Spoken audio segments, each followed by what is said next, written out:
प्रभूच्या नावाला मी धन्यवाद देतो प्रियांनो, की देव बाप्पाने ही सुंदरशी वेळ दिलेली आहे आणि या सुंदरशा वेळेमध्ये देवबाप आवाज आपल्या वचनातून आपल्याशी बोलणार आहे. प्रभू काय बोलणार आहे, कसं बोलणार आहे, कोणत्या गोष्टी प्रगट करणार आहे मला काही माहिती नाही. परंतु देवाचा सेवक जर देवाची सेवा करायला आलेला आहे तर देवाच्या सेवकाच्या मुखातून देवबाप आपलं वचन प्रगट केल्याशिवाय राहणार नाही. प्रियांनो, फार थोडे प्रियजन असे आहेत की ज्यांच्या परिवारात सेवक येतात आत्म्याच्या प्रेरणेने आणि देवाचा आत्मा विश्वासणाऱ्यांशी वचनातून बोलतो. प्रियांनो, अंतिम समयातले सर्वात आशीर्वादित परिवार ते आहेत की देव बाप्पाला अंतिम समयात पण त्या प्रियजनांची भेट घेणं आवडतं. होतं का माहिती मी येणार आहे? होतं नव्हतं ना माहिती, परंतु देव बाप्पाने मला दाखवलं. प्रियांनो, माणसापेक्षा देव बाप्पाला विश्वासणाऱ्यांची आठवण येते, ही किती मोठी धन्यता आहे. अहो, स्वर्गातला देव स्वर्ग सोडून आज या घरात उतरून आलाय. सोपी गोष्ट आहे का देव उतरून येणं?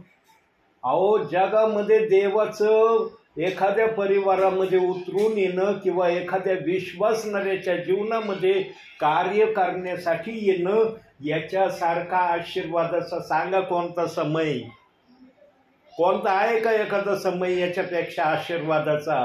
प्रियांनो, खरंच देव बाप्पाचं काय हृदय आहे, काय नाव द्यावं देव बाप्पाच्या हृदयाला. देव बाप्पाचा आत्मा ना कधी भेदभाव नाही करत, कधी ईर्षेने देवबाप कोणाकडे पाहत नाही. त्याचं पाहणं नम्रतेचं आहे आणि त्याच विश्वासणाऱ्यांकडे देवबाप पाहतो ज्यांचं हृदय देवासाठी भयचित्त आहे, म्हणजे भयामध्ये राहणारे आहेत. देवबाप पण उठून सुटून कोणाकडे जात नाही. देव बाप्पाचे नेत्र नीतिसूत्रे 15वा अध्याय 3ऱ्या वचनात सांगितलंय, अखिल पृथ्वीच्या विश्वासणाऱ्यांना प्रभूचे नेत्र पाहतात. बरं आणि वाईट दोन्ही पण देवाचे नेत्र पाहतात. धन्य ते प्रियजन आहेत की ज्या नेत्राने देवबाप पृथ्वीवरील विश्वासणाऱ्यांकडे पाहतो, त्याच्यामध्ये बऱ्याने वागणारे प्रियजन देव बाप्पाला दिसतात आणि त्याच प्रियजनांकडे देव आपल्या सेवकाला आत्म्याच्या प्रेरणेने पाठवतो. आज माझ्याजवळ वही नाहीये, काही नाहीये, पण मला विश्वास आहे की माझा देव माझ्या बरोबर आहे. आत्मेने मी आलोय तर देवबाप आपल्या वचनातून माझ्याशी बोलणार आहे. प्रियांनो, अतिशय आशीर्वादित आहात तुम्ही की या घरामध्ये देव आलाय, या घराचा ताबा देव बाप्पानी घेतलाय आणि देवबाप तुम्हाला बोलत आहे, जे की याच्यामध्ये सर्व काही चाललंय आणि हे तुम्हाला परत रिपिटेशनमध्ये ऐकायला मिळणार आहे. प्रियांनो, केवळ तुमच्या परिवारासाठी किंवा माझ्यासाठी आहे असं नाही, हे पूर्ण महाराष्ट्रभर देवाचं वचन सांगितलं जाणार आहे आणि महाराष्ट्रातले प्रत्येक प्रियजन हे वचन ऐकणार आहेत. म्हणून प्रियांनो, जसं वचनात सांगितलेलं आहे की माझ्या भयात तू राहा, म्हणजे तुला माझ्या आज्ञा पाळता येतील. माझ्या इच्छा पूर्ण करण्याकडे लक्ष दे, म्हणजे तुझ्या मनातले सर्व मनोरथ मी सिद्धीस नेईल. सांगा, या पृथ्वीवर कोणता विश्वासणारा असा आहे की त्याच्या मनामध्ये इच्छा नाही, आशा नाही, तो काय ठरवून प्रभूच्या नावामध्ये चाललेला नाही आहे का एखादा विश्वासणारा? जे समजदार झालेले आहेत त्यांच्या मनामध्ये कमीत कमी एक तर इच्छा असेल, फार जरी इच्छा नसले तर एखादी तर इच्छा, ज्याला समज मिळाली प्रभूकडून, एक इच्छा घेऊन तर चालला असेल ना प्रभूच्या नावामध्ये, देव बाप्पा माझी ही इच्छा पूर्ण कर. मग ती शारीरिक असो या आत्मिक असो, पण बिना इच्छेचं देवाच्या नावामध्ये कोणताच विश्वासणारा चाललेला नाही. प्रियांनो, देवाने मला दाखवलं की मला आरोडे प्लस आरोडे, दोन्ही आरोडे परिवारातूनच या वेळेला संदेश पाठवायचा आहे. आणि देवबाप जे मला दाखवतो ना ते देवबाप पूर्ण पण करतो, कारण इच्छा करणारा देवबाप आहे. इच्छा देवाची आहे, कृती करणारा मी आहे प्रभूच्या नावाने.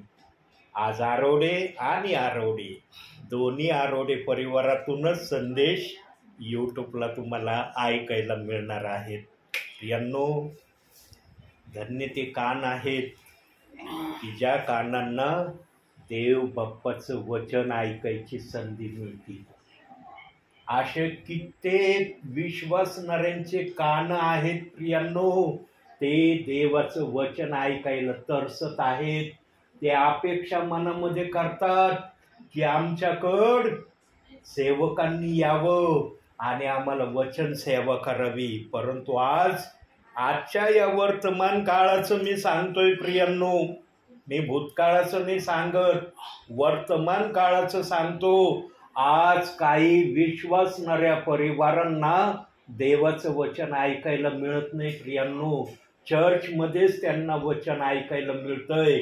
काही ठिकाणी सेवकांचं घरोघरी जाणं थांबलेलं आहे. का थांबलंय याचं कारण आपण वाचनातून बघू. मत्तेकृत शुभवर्तमान याचा 24वा अध्याय आणि 12व्या वचनामध्ये ते कारण सांगितलेलं आहे. आपण वाचूया. आणि अधर्म वाढल्यामुळे पुष्कळांची प्रीती थंडावेल. अधर्म वाढल्यामुळे अनेकांची प्रीती थंडावणार आहे. आणि सध्याचं माहोल कसं चाललेलं आहे ना आम्हाला माहीत सध्याची परिस्थिती काय आहे. प्रियांनो, जेव्हा वचनामध्ये सांगितलं गेलं आहे ना, जेव्हा छळाचा प्रसंग सुरू होईल, मी मागील बऱ्याच संदेशामध्ये सांगितलंय आणि देवबाप मला आठवण करून देतो. माझ्या जरी आठवणीत राहिलं नाही ना, देव बाप्पाच्या आठवणीत प्रत्येक वाक्य, प्रत्येक शब्द आणि प्रत्येक विचार त्याच्या ध्यानात राहतो. जसं मनुष्याची बुद्धी विश्राळू आहे, देवाची बुद्धी विश्राळू नाही. देवाच्या बुद्धीमध्ये आणि आत्म्यामध्ये दोन्ही गोष्टी बरोबर साठवलेल्या आहेत. आता सांगा, पृथ्वीवर एक सेवक आहे का? आज विश्वासणारा पण संदेश देतात, बहिणी पण संदेश देतात, सेवक पण संदेश देतात. देवाच्या आत्म्यामध्ये एवढ्या पृथ्वीवरचे जे कोणी देवाचं वचन सांगणारे आहेत, त्या प्रत्येकाचा विचार आणि प्रत्येकाचं वाक्य पवित्र आत्म्याच्या ध्यानात आहे आणि बुद्धीतही आहे. आणि तो कधी कधी सेवकांना, विश्वासणाऱ्यांना, बहिणींना संदेशामध्ये आठवणही करून देतो. बहुसंख्य सेवक आणि विश्वासणाऱ्या बहिणी म्हणतात, मी मागील संदेशात असं सांगितलं होतं. बघा, जर एखादा कोणाचा संदेश ध्यान देऊन ऐकत असेल ना, त्याला या गोष्टीचा अनुभव येतो. प्रियांनो, देवाचं या सर्व गोष्टी करण्यामागं हेतू आणि उद्देश काय आहे माहिती? एकच हेतू आणि उद्देश आहे की माझा विश्वासणारा माझ्या इच्छा पूर्ण करणारा व्हावा. देव पण एक अपेक्षा ठेवतो, म्हणून मागील गोष्टी सेवकांना तो आठवून करून देतो की हे बोल, तो असा बोलला होता. आता जे वचन मी वाचलं मत्ते अध्याय 24:12 या वचनातून मी संदेशामध्ये बरेच वेळेस या वचनाचे मी रेफरन्स दिले आहे, पण आज देवबाप या वचनातून संदेशाला त्याने स्टार्ट केलंय. यांनो, आपल्या जीवनामध्ये कधी प्रीती थंड होऊ देऊ नका. प्रीती जर तुमच्या जीवनातून थंड व्हावायला सुरुवात झाली ना, समजून घ्यायचं की तुम्ही प्रभूच्या मार्गामधून हळूहळू हळूहळू वेगळे व्हायचा रस्ता सुरू केला. देवाचं वचन जे सांगतं ना, जगातले सर्व खोटे बोलतील, देवाचं वचन कधीच आपल्या विश्वासणाऱ्यांना, सेवकांना खोटं शिकवणार नाही. देवाचं वचन सत्य वचन आहे, म्हणून देवबाप म्हणला वचनाप्रमाणे चालण्याचा प्रयत्न करा. आज किती जण वचनाप्रमाणे चालण्याचा प्रयत्न करतात? किती जणांना वाटतं मला वचनाप्रमाणे चालण्याची गरज आहे किंवा मला वचनाप्रमाणे चालायचं आहे? यांनो, फार थोडे प्रियजन असे आहेत की ते वचनाप्रमाणे चालण्याची इच्छा ठेवत आहेत, आणि ज्यांच्या हृदयात वचनाप्रमाणे चालण्याची इच्छा आहे त्यांच्याकडं देवबाप मला पाठवतो आणि त्यांच्याकडंच माझ्या मुखातून आत्म्याच्या प्रेरणेने वचन ऐकवलं जातंय. प्रियांनो, मला माहीत नव्हतं की मी आज काय बोलणार आहे. किंबहुना मला हे देखील माहिती नव्हतं की मी आज सेवेला येणार आहे. मला इथपासून माझी आजच्या दिवसाची सुरुवात होती, परंतु ज्याला देवाची सेवा करण्याची इच्छाशक्ती आहे ना, आणि ज्याला फक्त देवाला विश्वासणाऱ्यांच्या हृदयामध्ये ताऱ्यासारखं चमकावण्याची आशा आहे ना, त्या सेवकाकडून, त्या विश्वासणाऱ्याकडून आणि त्या सेविकेकडून देवबाप आपली सेवा करून घेतल्याशिवाय राहणार नाही. म्हणून आपल्या जीवनामध्ये कधीही प्रीतीला थंड होऊ देऊ नका. ज्या ठिकाणात तुमची प्रीती थंड व्हावयाला लागली, समजून घ्यायचं त्या ठिकाणातून तुम्ही देवाच्या नजरेमध्ये कमी कमी व्हावयाला सुरुवात झाले. देवबाप कधीच कोणाला आपल्या नजरेतून कमी होण्याची अपेक्षा करत नाही, पण मनुष्य जर देवाच्या नजरेमध्ये कमी होण्याची इच्छा धरण्याची आशा धरतो ना, तर देवबाप त्याला आडखळण पण आणत नाही. देवबाप म्हणतो तुझी इच्छा आहे ना, वाग तुझ्या मनाच्या इच्छेप्रमाणे. म्हणून वचनात काय सांगितलंय? ज्याच्या त्याच्या कृत्याप्रमाणे देण्यास माझ्याजवळ वेतन आहे. मग तुमचं कृत्य कसं असेल त्याच्यावर तुमचं वेतन अवलंबून आहे. म्हणून प्रियांनो, अंतिम समयामध्ये आम्हाला जास्तीत जास्त देवाच्या इच्छेप्रमाणे वागून देवाची आशा पूर्ण करण्याकडं आपलं लक्ष आम्ही केंद्रित केलं पाहिजे. का केलं पाहिजे याचं पण उत्तर आपण बायबलमधूनच बघूया. काढूया आपण एक वचन, 2 कोरिंथीकराचं पत्र 5वा अध्याय 17वं वचन. काय म्हणतं ते वचन बघूया आपण.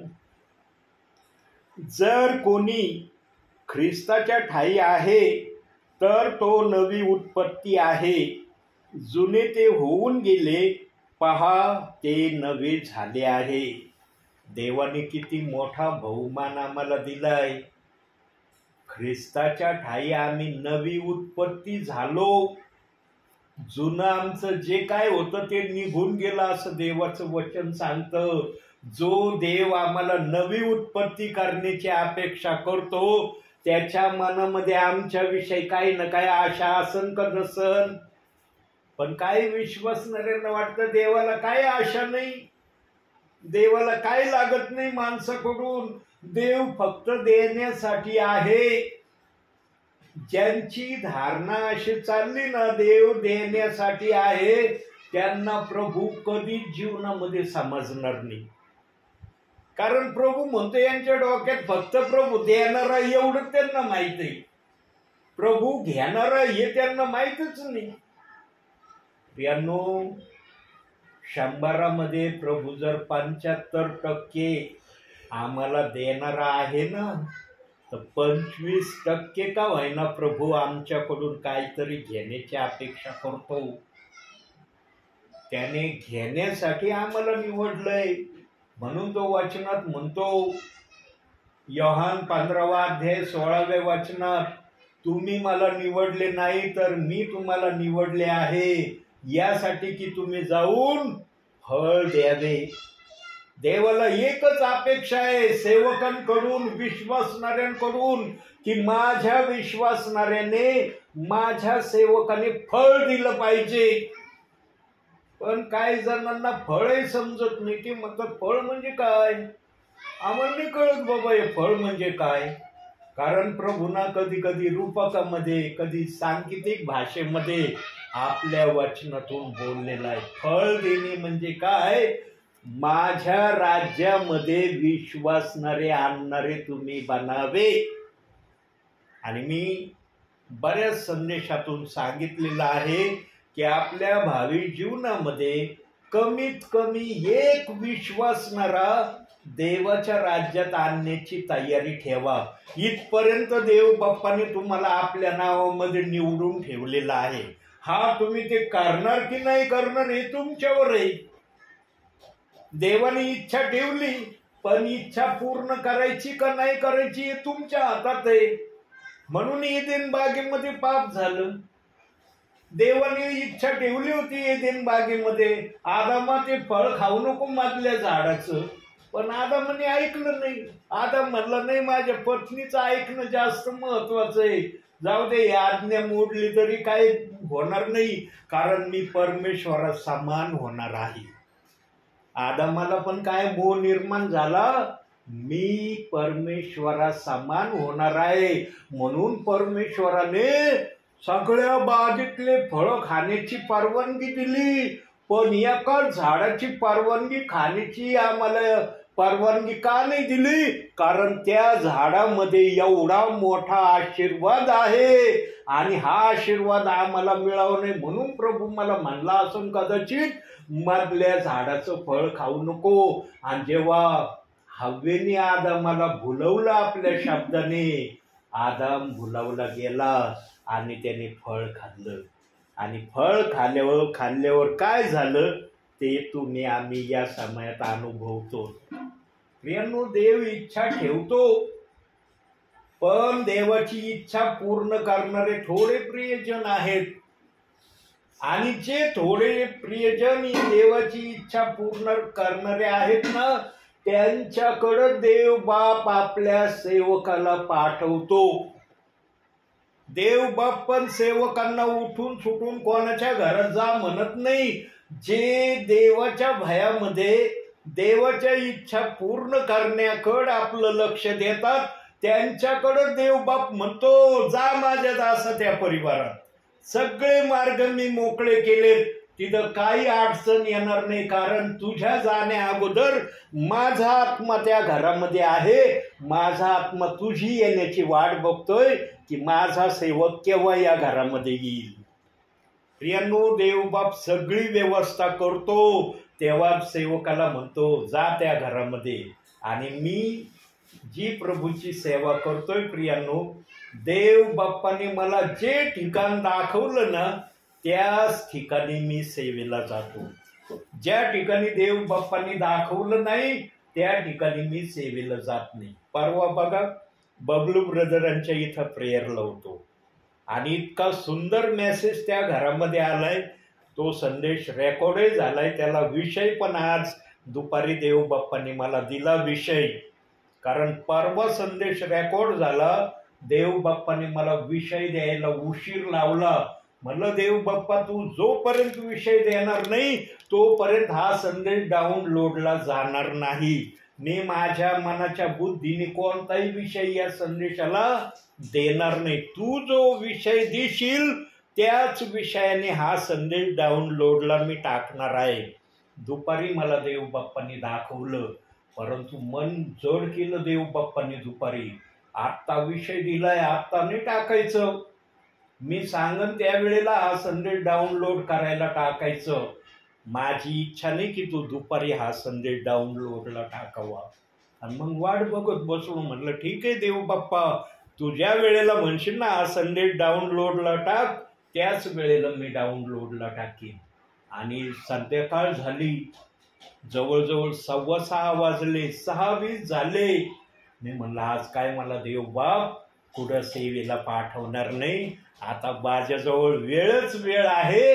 आता थोड्या वेळाने हा संदेश मी डाउनलोडला टाकीन. पण देव बाप्पांनी मला दाखवलं. देवबाप म्हणला बाळा तुला जायचे सेवेला. आणि प्रियांनो एक ठिकाणी मी प्रार्थना करून आलोय, पण तिथं संदेश नाही दिला. तिथं फक्त चर्चात्मक बोलणं झालं, स्तोत्र भाग वाचला, प्रार्थना केली. या ठिकाणी देव बाप्पांनी आणलंय. आणि या ठिकाणी काय चाललंय याला साक्षीदार तुम्ही आहात ना. तुम्ही साक्षीदार की काय चाललंय इथं. तुमचे कान काय ऐकत आहात. प्रियांनो देवबाप ज्या ठिकाणी आपली इच्छा पूर्ण करण्याची अपेक्षा ठेवतो देवाचा सेवक त्याच ठिकाणी देवाचं वचन शेअर करतो.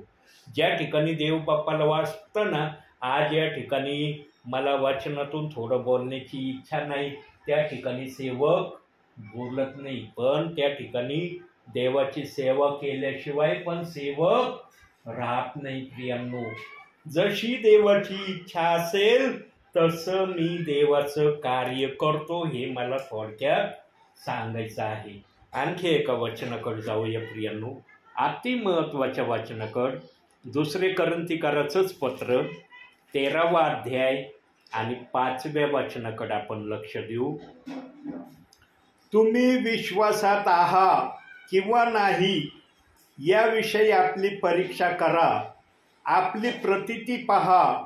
येशू ख्रिस्त तुम्हामध्ये आहे असे तुम्ही स्वतः संबंधाने समजताना नाही तर तुम्ही कसोटीस उतरलेले नाही.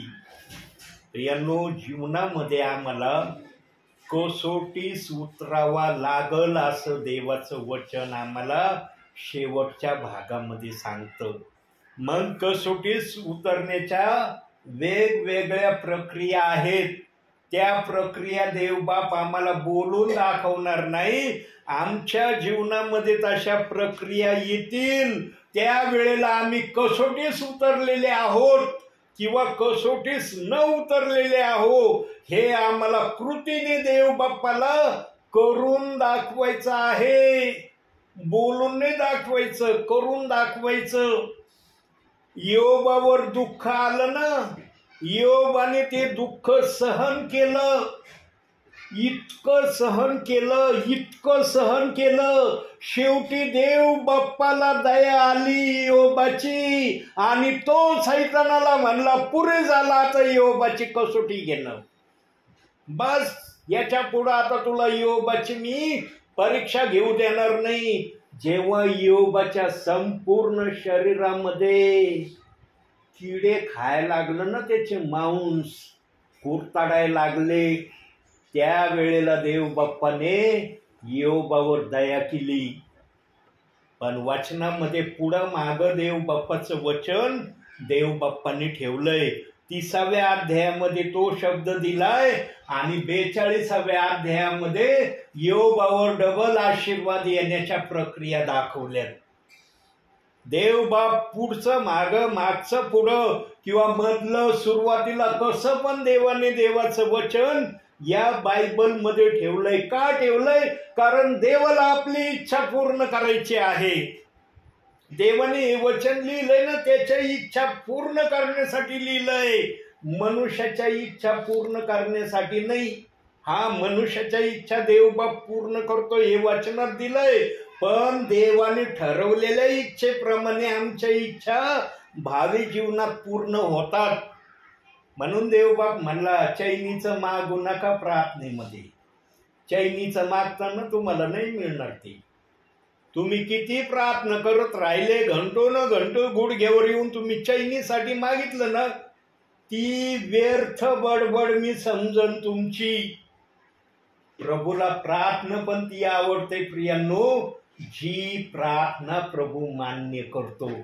आम्ही प्रार्थना ती केली पाहिजे प्रियांनो, जी प्रार्थना देवबाप मान्य करतो. जी प्रार्थना देवबाप मान्य करत नाही, त्या प्रार्थनेचे शब्द आमच्या प्रार्थनेतून आम्ही वर्ज केले पाहिजे. पण काही विश्वासणारे आजही देवाला आवडणारी प्रार्थना करत नाही. जो देवाला आवडणारी प्रार्थना करतो ना प्रियांनो, त्याला देवाचा आत्मा कधीच कोणाला हे बोलायला लावित नाही, देव बाप माझी प्रार्थना ऐकत नाही, देव बाप माझ्या प्रार्थनेकडे लक्ष देत नाही. तुमची प्रार्थना योग्य असली ना, तर क्षणी देव बाप ती प्रार्थना ऐकेल. बघा, येशू ख्रिस्ताने पण आपल्या समयामध्ये देव बाप्पाकडे प्रार्थना केली होती. एक शब्द बघूया आपण पवित्र शास्त्रातून, कारण फार महत्त्वाचा शब्द आहे तो, आणि देवबाप मला तो शब्द दाखवित आहे. इब्रीकरांचं पत्र 5वा अध्याय 7वं वचन बघा, ध्यान देऊन ऐका. त्याने आपल्या देह अवस्थेच्या दिवसात स्वतःला मरणापासून तारावयास जो शक्तिमान त्याजवळ मोठ्या आक्रोशाने व अश्रुगाळीत प्रार्थना व विनवणी केली, आणि ती त्याच्या सुभक्तीमुळे ऐकण्यात आली. बघा, आमच्या येशू ख्रिस्ताने पण आपल्या समयामध्ये काय देव बाप्पाकडे प्रार्थना केली असेल ते येशू ख्रिस्ताला माहित आहे. पण वचन सांगतं की येशू ख्रिस्ताची ती प्रार्थना सुभक्तीमुळे ऐकण्यात आली, तिचं उत्तर तत्क्षणी देण्यात आलं. ताबडतोब उत्तर मिळालं येशू ख्रिस्ताला या प्रार्थनेचं. म्हणजे येशू ख्रिस्त आपल्या समयामध्ये किती प्रार्थना करणारा होता याचा आम्हाला देवबाप अनुभव येऊ देतो. म्हणून मार्क शुभवर्तमान 1 अध्याय 35व्या वचनात सांगितलंय की देवबाप पहाट डोंगरावर जायचा आणि प्रार्थना करायचा. डोंगरावर जायचं बरं का. डोंगरावर का डोंगरावर जायचं? त्याला डोंगरावरच जाण्याची काय इच्छा होत होती? त्याला काही दुसरे ठिकाण नव्हते का प्रार्थना करायला? आज आम्ही प्रार्थना करतो. काही विश्वासणारे जात असतील डोंगरावर, सेवकही जात असतील, तो भाग वेगळा आहे. पण सगळेच जण डोंगरावर जाऊन प्रार्थना करतात का? सांगा मला, कोण आहे असा की तो म्हणतो नाही मी प्रत्येक वेळेला डोंगरावरच जातो प्रार्थना करतो, तिथं नाही गेलो ना मी प्रार्थनाच करत नाही? आहे का कोणी असं? परंतु येशू त्या वचनात म्हणतो, मी सकाळी म्हणजे पहाट 3च्या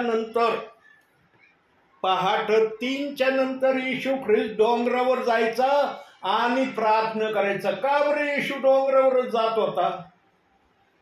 कारण आहे त्याला. कारण काय कारण आहे? वचनातून बघूया.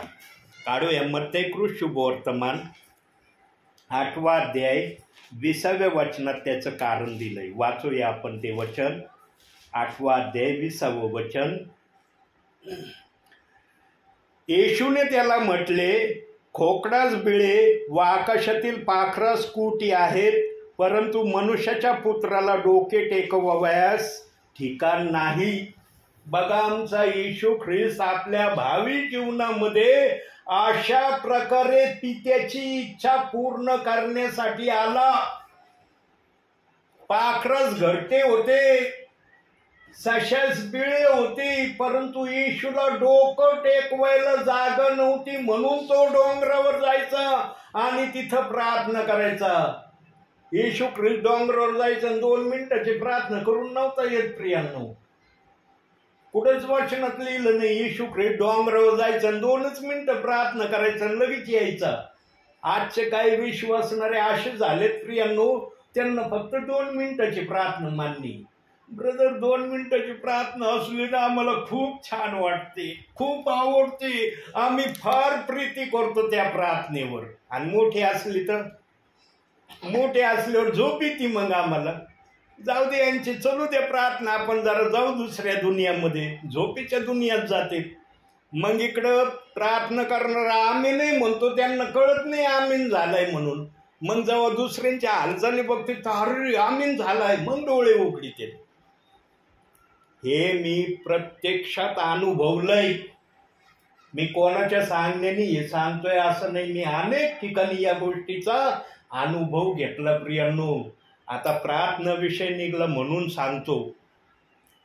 ज्याच्या जवळ आत्मा जास्त कार्य करणारा असतो ना, त्याच्याच मुखात जास्त प्रार्थना देव बघतो.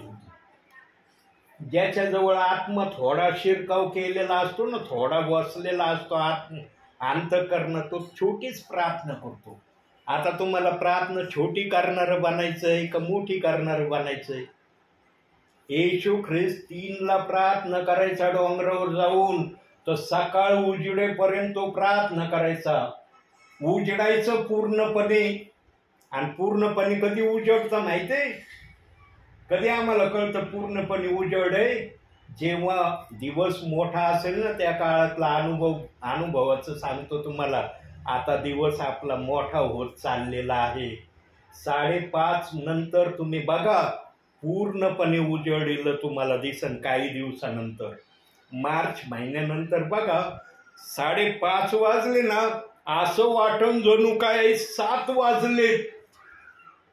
7 वाजलेल्याचा वेळ तुम्हाला 5:30 वाजता अनुभवास येईल. अजून काही पुढचा महिना बघा, मार्च महिन्यामध्ये तुमच्या प्रत्ययास येईल की अरे खरोखर त्या सेवकाने जे संदेशामध्ये सांगितलं होतं ते खरं आहे. येशू ख्रिस्त 3ला प्रार्थना स्टार्ट करायचा, ते 5:30 किंवा त्याच्या पुढच्या वेळेपर्यंत देवाकडे मध्यस्थी करायचा. काय मागत असं नो येशू ख्रिस्त एवढ्या 2-2.5 घंट्यामध्ये? कशाविषयी विनवणी देव बाप्पाला करत असन तो? त्याची सर्व विनवणी आणि सर्व प्रार्थना कशात दिल्यात माहिती का? याच पवित्र शास्त्रात दिल्यात. योहान कृत शुभवर्तमान 17वा अध्याय जर तुम्ही पूर्ण वाचलं ना, त्या अध्यायाचं हेडिंगच आहे येशूची प्रार्थना. त्या अध्यायाचं हेडिंग बघा तुम्ही, वरचं हेडिंगच वाचा, तिथं दिलं येशूची प्रार्थना. मग खाली सगळे वचन दिलेत. मग येशूनी काय मागितलं, काय अपेक्षा केली, तू मला जगात कशासाठी पाठवलं, सगळ्या गोष्टी त्या 17व्या अध्यायामध्ये देव बाप्पाने ठेवल्यात. पण त्या थोडक्यात ठेवल्यात. आणि ही प्रार्थना येशू ख्रिस्त डोंगरावर जाऊन प्रार्थना करायचा. तो नव्हता म्हणत प्रभू तू मला जगात पाठवलं पापी लोकांचा उद्धार करण्यासाठी, मला मारावं लागणार आहे, देव बाप्पा काही कर, मला या मरणापासून वाचव, या वेदनेपासून माझी सुटका कर, आणि मी खरोखर जर सुटलो तर मला फार चांगलं वाटेल. अशी प्रार्थना आमच्या येशू ख्रिस्ताने एकदाही केली नाही. परंतु येशू ख्रिस्ताने आत्म्याच्या प्रेरणेने काही ठिकाणी एक वाक्य बोललेलं आहे. काय वाक्य बोललेलं आहे? पित्या तुझी जी इच्छा असेल ती इच्छा पूर्ण करण्यास मला सहाय्य कर. तुझी इच्छा असेल तर हा प्याला मजपासून टळून जाऊ दे, पण तुझी इच्छा असेल तर होऊ दे, तुझी इच्छा नसेल तर नको टळू देऊ. हा तो नेहमी पित्याची इच्छा पूर्ण करायचा. म्हणून त्याने सुवार्तेच्या काळामध्ये ज्या ज्या प्रांतामध्ये ज्या ज्या घरामध्ये येशू ख्रिस्त प्रार्थनेला गेला तिथं सांगितलं, मी पित्याची इच्छा पूर्ण करावयास आलो आहे. मी आपली इच्छा पूर्ण करावयास आलेलो नाही. पिता मला जे सांगतो तेच मी करतो. मी माझ्या मनाचं काही करत नाही. पण आजचे काही विश्वासणारे आहेत, त्यांना कळतच नाही पित्याची इच्छा काय. पित्याने काय इच्छा केली आणि काय इच्छा पूर्ण करण्यासाठी येशू ख्रिस्ताला जगात पाठवलं कळतच नाही. म्हणून म्हणतात मत्ते 28:19 मध्ये काय बोललाय येशू ख्रिस्त? ती पित्याचीच इच्छा बोललाय. पण प्रेषित 2:38 वचनात पण इच्छा बोललाय ना तो. एक इच्छा पूर्ण करायची आणि एक इच्छेला दुर्लक्षामध्ये घ्यायचा असं शिकवतं का बायबल? दिलंय का बायबल मध्ये की एक मानाने एक सोडून द्या? जर अशी प्रक्रिया व्हावयाची असती तर देवाने ती वचन ठेवलं नसतं ना. मनुष्याने काही पण त्याला चुकीचे अर्थ लावलेत, काही ब्लेम त्या वचनाला लावलेत, काही त्या वचनाच्या विरोधात प्रेषित 2:38 वचनाला बोलतात. त्यांना भीती राहिली नाही त्या वचनाची. थोडक्यात ज्याला भीती राहत नाही ना प्रियांनो, तो काही बोलतो वचना विरोधात. पण देवबाप बोललेला आहे मत्ते 12:36 मध्ये, 12वा अध्याय 36व्या वचनात बोललाय, तू जो व्यर्थ शब्द बोलशील त्याचा न्यायाच्या दिवशी मी हिशोब घेईन. देवबाप प्रत्येकाच्या शब्दाला लिहून ठेवतोय वरती आणि ते शब्द त्याला कधी प्रभू दाखवणार आहे? जेव्हा न्यायासाठी प्रभू समोर उभं राहील ना, तेव्हा त्याला म्हणणार आहे हा पिक्चर बघ जरा पृथ्वीवरचा तुझा, अगोदर पिक्चर बघ मग तुझा न्याय होणार आहे. प्रेषितांची कृत्य 2 अध्याय 38व्या वचनाविषयी काय तुझा पिक्चर आहे जरा एक वेळेस उजळणी करून बघ. आम्ही गणित एखादं गणित जर सोडवलं ना, अवघड जर असलं ना ते गणित, तर आम्ही ताळा करून बघायचो की हे गणित खरोखर बरोबर आहे का नाही. कारण आम्हाला खात्री कधी कधी जर त्या गणिताची नसली ना की आम्ही तर हे गणित सोडवलंय पण खरंच हे गणित योग्य आहे का चुकीचं आहे याच्यासाठी ताळा करून बघायचो. आणि ताळ्यामध्ये तेच उत्तर जर आलं ना, जे उत्तर आमच्या गणितच आहे, आम्ही 100% समजून घ्यायचो की मी जे गणित सोडवलं आहे ते बरोबर आहे, ते चुकीचं नाही. प्रियांनो, तसं विश्वासणाऱ्यांना पण देवबाप पृथ्वीवरचं थोडीशी आठवण करून देणार आहे. का आठवण करून देणार आहे? कारण देवबाप या समयामध्ये या दासाच्या द्वारे प्रेषित 2:38 वचनातून बोलत आहे की तुम्ही तसं करू नका, तसं त्या वचनाला बोलू नका, त्या वचनाच्या विरोधात चालू नका. पण काही विश्वासणारे ऐकायलाच तयार नाही. अहो, काही जण तर इथपर्यंत मला बोलले, प्रभूचा मी संदेश सांगतोय आणि पवित्र आत्मेतून मी बोलतोय, हे माझ्या मनाचं मी सांगू राहिलो. काही विश्वासणारे माझे तोंडावर बोललेत मला काय म्हणले माहितीये? ब्रदर, आम्ही मरू पण प्रेषित 2:38 वचन कधी स्वीकारणार नाही. सांगा, माझ्या समोर एखादा विश्वासणारा जर अशा प्रकारचं वाक्य बोलतोय, कसं वाटलं असेल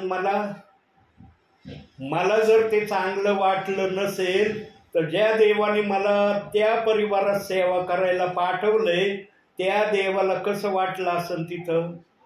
प्रियांनो, आम्ही बोलताना नेहमी सावधानतेने बोललं पाहिजे.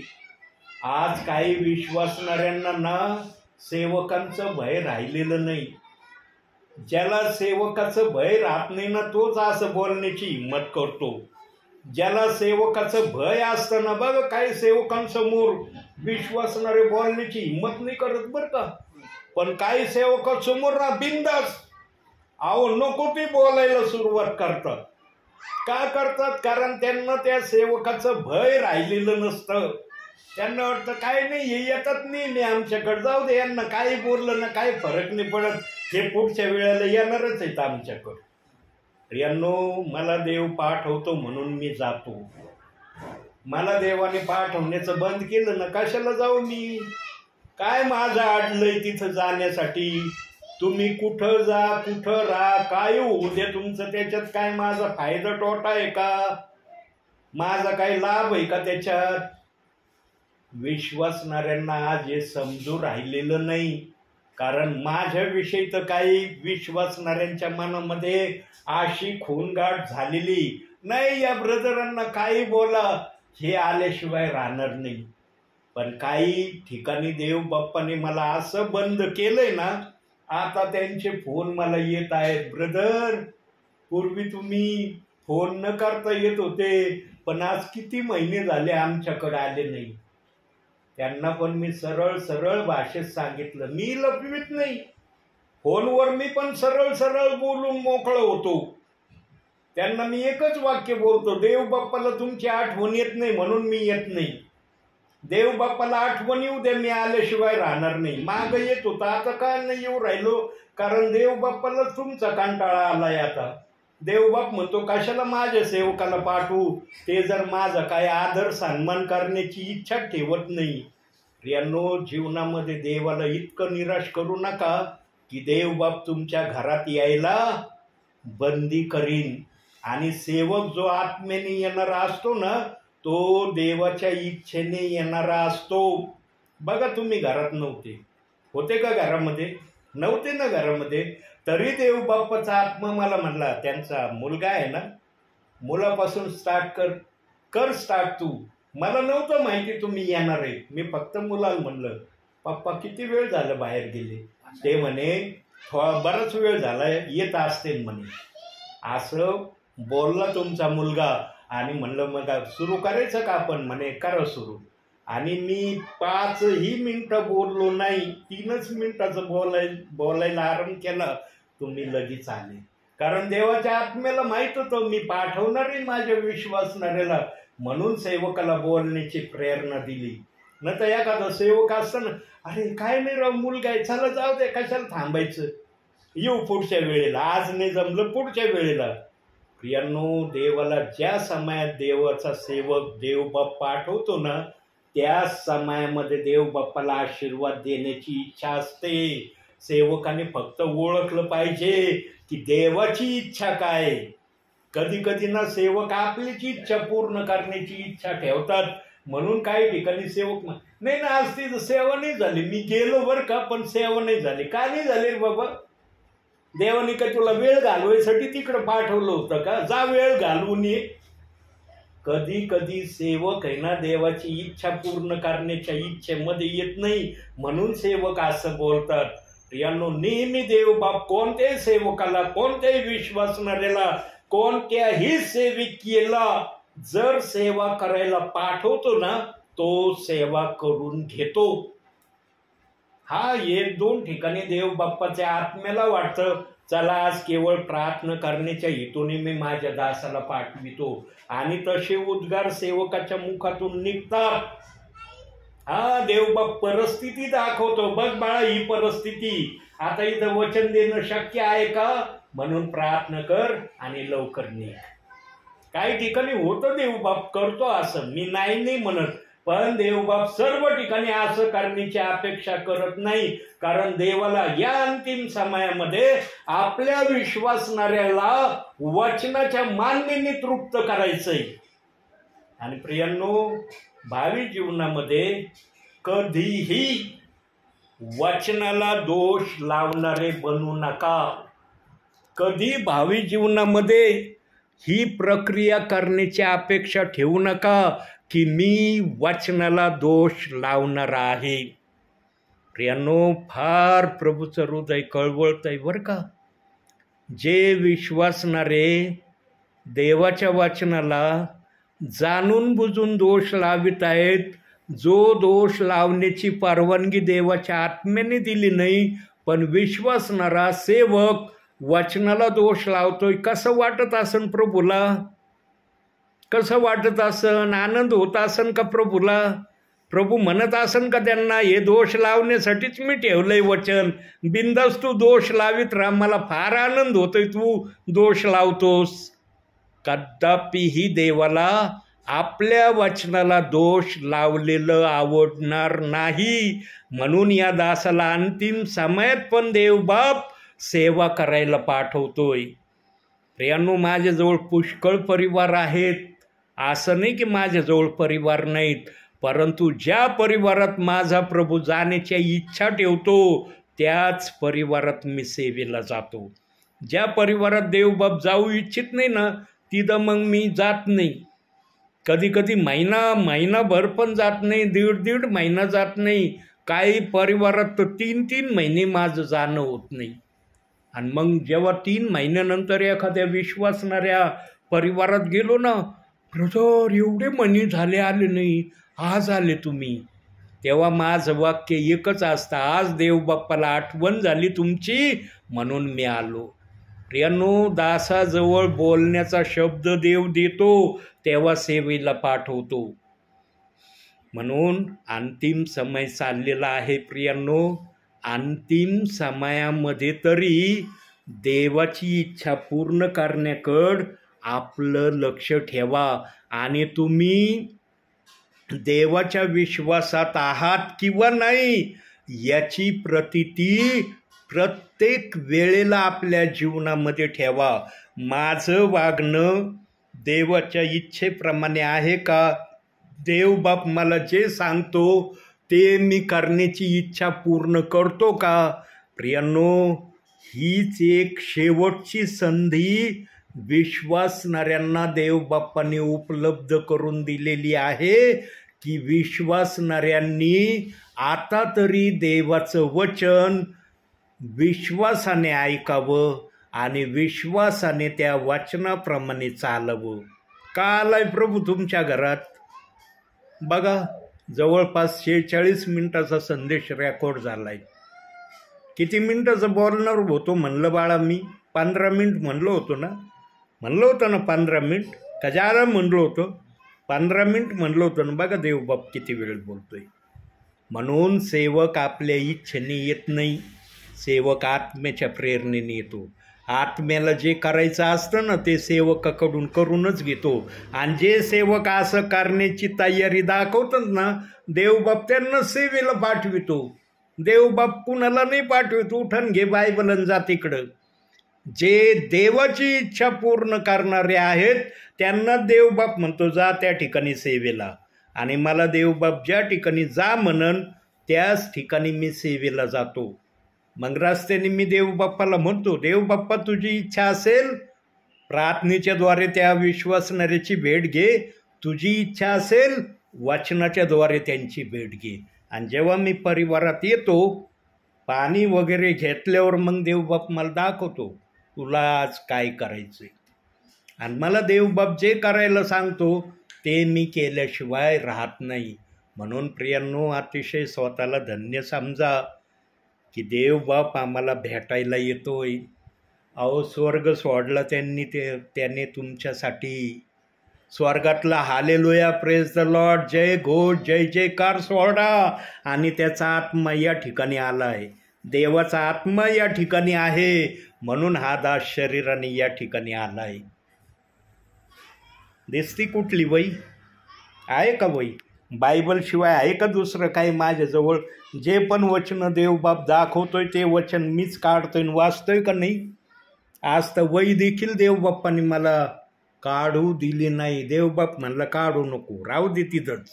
आज मला यांच्याशी माझ्या पद्धतीने बोलायचंय. तू ज्या प्रकारे ठरवलंच ना बोलण्याचा आत्म्याच्या प्रेरणेने, आज मला त्या प्रकारे नाही बोलायचं. आज मला आपल्या प्रकाराने बोलायचंय. मीच वचन सांगन तुला की कोणतं वचन बोलायचं. प्रियांनो, माझ्याबरोबर प्रभू आहे याचं हे प्रमाण आहे. आणि प्रभूही म्हणून सेवा चालली. प्रभू बोलतोय म्हणून मी संदेश देतोय. प्रभू थांबला ना बोलायचा, बघा मला काहीच बोलता येणार नाही. तन मग सुरू होईन माझं प्रभू बोलायचं थांबल्यावर. पण जोपर्यंत प्रभू बोलतोय ना तोपर्यंत तन मग येणार नाही. कारण देवबाप्पाची एकच इच्छा तुमच्याकडे आहे. काय इच्छा आहे? तुम्ही देवाचे ऐकणारे बनावे. देवबाप्पांना असंच आलं नाही या परिवारात. देवाची इच्छा आहे तुम्ही ऐकणारे व्हा, मी आशीर्वाद देणारं बनन. जे ऐकतात ना देवाचं प्रियांनो, त्यांना देवबाप आशीर्वाद दिल्याशिवाय राहत नाही. पण जे नाही ऐकत ना त्यांच्याकडून देवबाप अपेक्षा करतो की तुम्ही ऐकणारे बना. तुम्ही ऐकणारे बनले ना, तुम्हाला माहित नाही ते आशीर्वाद मी देईन तुम्हाला. पण आजचे काही विश्वासणारे आपल्याची इच्छा प्रभूमध्ये राहून पूर्ण करण्याची तयारी करतात. जीवनामध्ये कधीच आपल्या इच्छा पूर्ण करण्याकडं देवाकडं पाहू नका. देवाला म्हणा, देव बाप्पा तुझी काय इच्छा असेल ती माझ्या जीवनातून पूर्ण कर. म्हणून याकोबाच्या पत्रामध्ये दुसरे पेत्र 3 अध्यायामध्ये सांगितलंय, तुझी इच्छा असेल तर असं होऊन जाऊ दे. अशा तऱ्हेचा शब्द त्या अध्यायामध्ये सांगितलाय. तुझी इच्छा असेल तर होऊ दे, तुझी इच्छा नसेल तर नको होऊ देऊ. पण आम्ही बोलताना कधीच असं कधी बोलत नाही, प्रभू तुझी इच्छा असेल तर हे होऊन जाऊ दे. कधी आमच्या मनाने माझी इच्छा अशी आहे हे व्हावं आम्ही बोलतो. मी सुद्धा बोलतो. मी नाही म्हणत की मी नाही बोलत, कारण देव बाप जेव्हा आत्मेतून बोलतो ना तेव्हा सेवकाचं पण पितळ उघडं केल्याशिवाय राहत नाही तो. सेवकाला म्हणतो आता आत्मेतून बोलतोस तू म्हणून हे बोलू राहिलास, पण जेव्हा तू आपल्या बुद्धीने चालतो ना तेव्हा बोलतोस का असा शब्द, प्रभूची इच्छा असेल तर हे होऊन जाऊ दे. काही ठिकाणी आम्ही बोलतो बरं का, जिथं गरज असेल ना तिथं मग प्रभूला आणतो, प्रभू तुझी इच्छा असेल तर होऊ दे. पण जिथं नसेल ना, जिथं आपल्या शारीरिक जीवनाचा फायदा असेल ना तिथं नाही आम्हाला प्रभूची आठवण येत. मग आम्ही म्हणतो हे मी करणार, असं होणार, तसं होणार. मग ते अनेक तऱ्हेचे वाक्य येतात. अनुभव घेऊन बघा ख्रिस्ती जीवनामध्ये प्रियांनो, आमचं बोलणं नेहमी प्रभूच्या इच्छेने असलं पाहिजे. प्रभू तुझी इच्छा असेल असं होऊन जाऊ दे, तुझी इच्छा नसेल ना नको होऊ देऊ तसं. आम्ही जर या धारणेने प्रभूमध्ये चालण्याचा प्रयत्न केला ना प्रियांनो, आमच्या भावी जीवनामध्ये आम्ही प्रभूला उंच केल्याशिवाय राहणार नाही आणि विश्वासणाऱ्याच्या हृदयामधून प्रभू चमकल्याशिवाय राहणार नाही. आणि जे विश्वासणारे बायबलला दोष न देणारे बनतील ते विश्वासणारे कसे असतील प्रभूच्या नजरेमध्ये, चांगले असतील का वाईट असतील, कसे असतील? प्रियांनो, बायबलच्या वचनाला कधीही दोष लावू नका. देवाच्या आत्म्याने कुठंच परवानगी दिली नाही, कुठंच मान्यता दिलेली नाही की तुम्ही माझ्या वचनाला दोष लावा. देवाचा आत्मा आजही ओरडून ओरडून सांगतय, माझ्या वचनाचा विरोध करणं सोडून द्या आणि वचनाप्रमाणे आचरण करणारे बनण्याचा प्रयत्न करा. जे अशा प्रक्रियेमध्ये येतील प्रियांनो, त्यांना शारीरिक आशीर्वाद मिळतीलच मिळतील, पण त्यांचं धन स्वर्गामध्ये रोज आणि रोज जमा होत राहील. आमचे बंधू म्हणतात ना नेहमी मी संदेश ऐकतो, आहे ना, म्हणतात ना तुम्ही मी संदेश ऐकतो पाठ किंवा जेव्हा तुम्हाला वेळ मिळेल. काय ऐकता संदेश तुम्ही? कारण तुम्हाला माहिती आहे संदेश ऐकल्याने मला काय मिळणार आहे. प्रियांनो, हर गोष्टीमध्ये देव बाप्पाने आशीर्वाद ठेवलाय, पण ते देव बाप्पाचं असलं तर आशीर्वाद आहे. देव बाप्पाचं नसलं ना मग आम्हाला दिलाय ना शाप, काम करा. करतात ना आज सर्वजण काम. प्रत्येकाला माहिती आहे काम केल्यावर मला काय मिळणार आहे. आम्ही पण सेवक आहेत, आहे ना. आम्हाला तर 2 जबाबदाऱ्या दिल्यात, शारीरिक आणि आत्मिक, दोन्ही जबाबदाऱ्या पार पाडायच्या. पण या जबाबदाऱ्या आम्ही प्रभूच्या इच्छेवर ठेवल्यात. प्रभू तुझी इच्छा जशी असेल तसं आमच्या जीवनात होऊ दे. आणि देव बाप्पाने वायदान शब्द दिलाय, मी तुला या पृथ्वीवर अनाथ असे सोडणार नाही. ज्या देवाने हा शब्द दिलाय ना, मी तुला पृथ्वीवर अनाथ असे सोडणार नाही, तो देवबाप आपला हा शब्द आपल्या सेवकासाठी पूर्ण करून घेण्यास समर्थ आहे. म्हणून प्रियांनो, भावी जीवनामध्ये चालत असताना प्रभू ज्याने खुश होईल, ज्याने प्रभूला आनंद होईल, ज्यातून प्रभू तुमच्या नजरेमध्ये उंच होईल, अशी प्रक्रिया करण्यासाठी कधी जीवनामध्ये माघार घेऊ नका. कधी अशा गोष्टीपासून पळवाट काढण्याचा प्रयत्न करू नका, तर ती गोष्ट पूर्ण करण्यासाठी जास्तीत जास्त वेळ देण्याचा प्रयत्न करत जा. म्हणून आजच्या छोट्याशा संदेशातून देवबाप तुम्हाला आणि मला भरपूर आणि भरपूर आशीर्वाद देवो. आमेन.